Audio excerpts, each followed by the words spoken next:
know that 92.2 million was asked for the office there, and it is said that 84.4 million was approved by the National Assembly. Could you shed some light on this? Thank you first for doing this interview with me. Yes, I did get information that the leader of the opposition office or the leader of the opposition himself has made some comments with respect to the budgetary allocation for the leader of the opposition office. And allegations were made about $92.2 million being requested, and then Parliament conveying to the leader of the opposition office that $84 million was approved. First, let me address the issue of approval. The National Assembly does not, or I should say Parliament does not approve a specific budget for leader of the opposition. The approval is for the Parliament office. And within the Parliament office, there is a subvention for leader of the opposition office. Yes, the leader of the opposition office did ask for $92.2 million in current expenditure and some $48 million in capital expenditure. But in the budgetary process, ministries, agencies do ask for much more than they historically get or much more than what is a normal increase in your budget. This $92.2 million which was requested is 260% of what the leader of the opposition office received in 2020. In no way, no agency, no government ministry does anyone get 260% increase. You might see a new program, but then you will see other programs being cut. But the overall budget for a ministry doesn't go up by 260%. If we had a budget that increased as a whole of 260%, then everybody would have gotten their wishes. But the budget is cut to fit the revenue expenditure and the revenues stream that flow into government. And you get those via taxes, via import duties, levies, and so forth. So when the government would look at what the revenue is, then they would have to match that with what the requests are, and their trimmings to be made from the requests, from the requests. And so we had over $200 million cut from the parliamentary office budget, if we want to use the word cut. But I say a cut is when I used to get $10 and now I'm getting $5. That's a cut. It's a reduction from what I used to get, not a reduction from what I expect to get.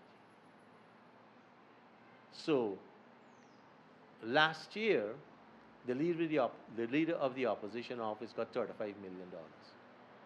This year, we've allocated, and I control the parliament. The buck stops at me. We had to make an allocation for the leader of the opposition office, and we kept it consistent with a normal increase and the historical allocations that were received. So last year, as I said, $35 million were allocated to the leader of the opposition office. This year is over $37 million for the current expenditure. Last year, between January and August, when the leader of the opposition then was His Excellency President Jack Dio, he received $19.2 million. And this was an allocation made by the PPP-C government to the leader of the opposition to cover his expenses from the 1st of January to the 31st of August. And that was pegged at $19.2 million. For the Leader of the Opposition, the Honorable Joseph Harmon's office, from September to December, we allocated from parliamentary budget $16.1 million, which is $4 million on average a month. What we had allocated for Dr. Jagdeo was about $2.4 million a month. So in total, the Leader of the Opposition office got $35 million last year. What was the year before? In 2019, the Leader of the Opposition office got $37 million. What was it in 2018? The Leader of the Opposition office got $34.9 million.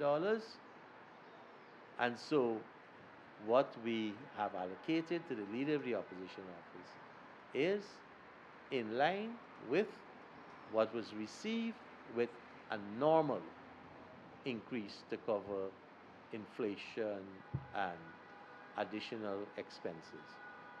What we had noticed with the Leader of the Opposition current request was some $22 million for travel and subsistence, some $8 million for janitorial supplies, and a staff complement larger than what was initially allocated for the Leader of the Opposition. And the staff expenses were over $10 million. So yes, the Leader of the Opposition office has to have staff, but the staffing requirements and the staffing salary scales has to be consistent with what is happening throughout the entire government service. So the allocation was made, a fair allocation of $37 million from the parliamentary office budget. If we move to the capital budget, the Parliament office had $65 million approved for its capital expenses. If we allocate $19.5 million to the Leader of the Opposition, the Leader of the Opposition office will literally get almost one-third, 25 to 30% of the entire Parliament office capital budget. And including in that were vehicles, 10 air conditioning units. I don't know that. So what we have done is allocate $5 million, and we have to be cognizant that the 2020 budget, the Leader of the Opposition office got from the Parliament office monies for equipment, for computers, for furniture, and so within the space of 10 months from the 1st of September to now, the Leader of the Opposition office would have had almost $10 million for capital expenses. And it's those considerations that we have had to take into consideration. So, Mr. Speaker, where did this $4.4 million arrive from? There was an error in the Parliament office. So when we looked at the allocation, someone did an across-the-board cut by applying a certain percentage. And so the $92 million, they only cut it by 6%. I don't know how they came up with that formula. So whoever applied that 6% cut to the 92 million came up with 84. But for me to move from $37 million or $35 million last year to 84 is still over 200%. And that means that we would have had to cut other programs within the Parliament office to cater for that budget. So the Hansards may not have been able to come out in a reasonable time. We would have had to cut committee meetings. We would have had to look at the internet fee, the rentals for the convention center, the meals for the parliamentarians, the traveling to bring parliamentarians out. So if one head alone gets a 200 odd percentage increase, to maintain 6% across the board, it has to come from other areas. So we erred, and we found out where the, the problem was. So yes, something was communicated, but that is before we had examined in totality. Somebody was too willing, somebody was too eager, right, to give out allocations. The allocation stops with the speaker. It stops with the speaker. When was this error noticed, Mr. It would have been about 3 or 4 weeks after the budget. So this is not a situation that this happened yesterday. This is almost 2 months old. And Mr. Speaker, you're saying that you're satisfied with the allocation to the office of the Leader of the Opposition from the budget of the Parliament. I'm not only satisfied with that based on the allocation we received. Remember, we had requested over 200 odd million dollars more. So we have to also be satisfied with the allocation for all the other departments, all the other line items. It's not only the leader of the opposition office, right? But as I've said, if we had to give the leader of the opposition office a 260% increase over 2020, then other programs, other line items would have had to be cut. Is there anything else you'd like to add? It's quite unfortunate that um, there's a conspiracy in everything. Quite unfortunate.